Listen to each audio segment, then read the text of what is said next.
Hello world, this is Dr. Ken speaking on March 6th, I think it is. Is it 6th today?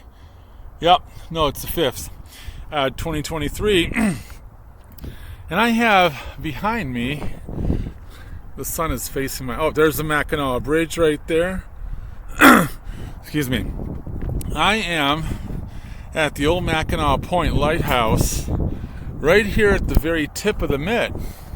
You can hear the noise from the traffic going across the mighty Mac over to my right. And you can see ice out there. But the middle of the channel is really clear. You know, it is remarkably warm out here. It is 41 degrees. Now, if you're one of my friends from California watching this, or one of my family from Arizona, you're going to say, what? 41 warm? When I was in California, I moved here back to Michigan just this summer, and it would drop down to 60 degrees. I would start putting on layers of sweatshirts and jackets, and I would shiver sometimes at 60 degrees. But here I am in 41 degrees, and I'm not wearing my hat, I'm not wearing my gloves. People are walking out. There's quite a number of people here by the beach. Again, not covered up, wearing a hoodie, like I'm wearing a hoodie, maybe a jacket, and it's not a big deal.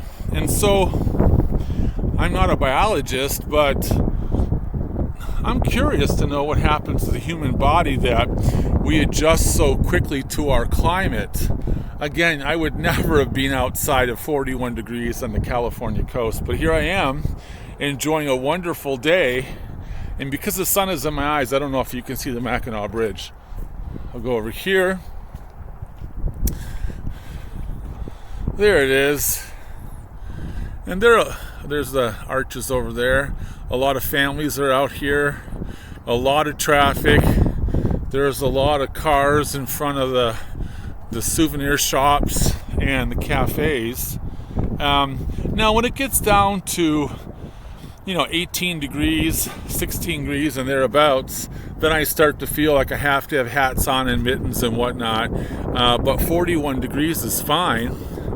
It's not windy. It's got a breeze out here, but it's really nice. And yesterday, I live at Houghton Lake. Yesterday, I went down to Clare, which is only about 25 minutes south of Houghton Lake. Went to Amish country to buy some groceries, buy some various things, some couple of cushions for my chairs, just reasons to go into the Amish shops. And then I went to a coffee shop called Cops and Donuts, and I met an author who wrote 2 books about his life in Alaska, being a police officer in Alaska, in Skagway, Alaska. He signed the books for me that I'm going to read, and he's always there on the weekends. He's a co-owner, and I'm going to go back there when I'm done reading it. He wants to hear what my feedback is about his 2 books. It was really a fun afternoon. I spent the whole day in the Clare area. Again, that was 25 minutes south of Houghton Lake, and here I am an hour and a half north of Houghton Lake now at the tip of the Mitt. It's just so beautiful here.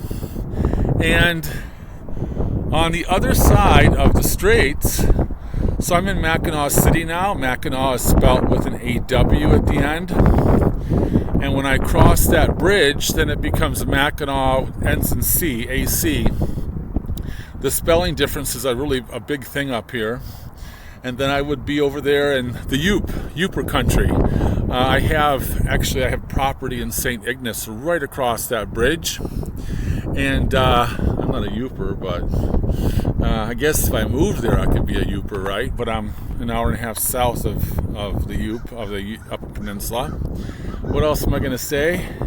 It is just a beautiful day out here.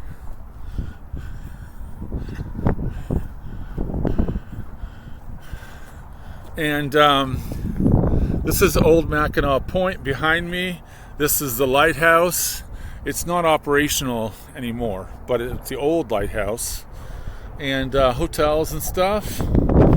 And Fort Michilimackinac is back to my rear.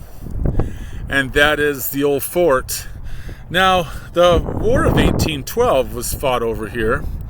And the British, when they lost, they burnt down the fort. So the fort that we have, Michilimackinac, that I'll take videos in the summertime, it's rebuilt, it's reconstruction based upon plans and discussions and narratives and drawings. So it's not the original one, but people dress in costume, they go through the tea ceremony because they were British, and how it became American. And it really feels like it's life on the frontier out here at the tip of the Mid. Not the frontier like we think about Wyoming and the buffalo, the bison, or off on the very far west coast. But remember, this is called the Midwest for a reason, because the country didn't reach from sea to shining sea originally.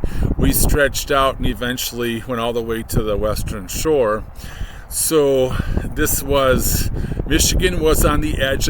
Michigan was the frontier at one point. I'm right on the border here with Canada.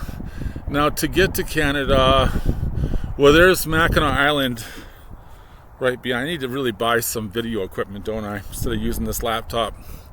But Canada, I am facing the bridge, the Mighty Mac, which means the lighthouse is behind me. So to my northeast is going to be Canada behind me, right?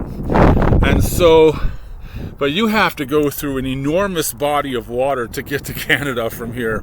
Now I can go just 67 miles north of here, maybe it's 57 miles, and get to Sault Ste. Marie. Maybe I'll do that now, we'll see. And at Sault Ste. Marie, which is a French name, then you'll be right there. You can look right across the water and see Canada.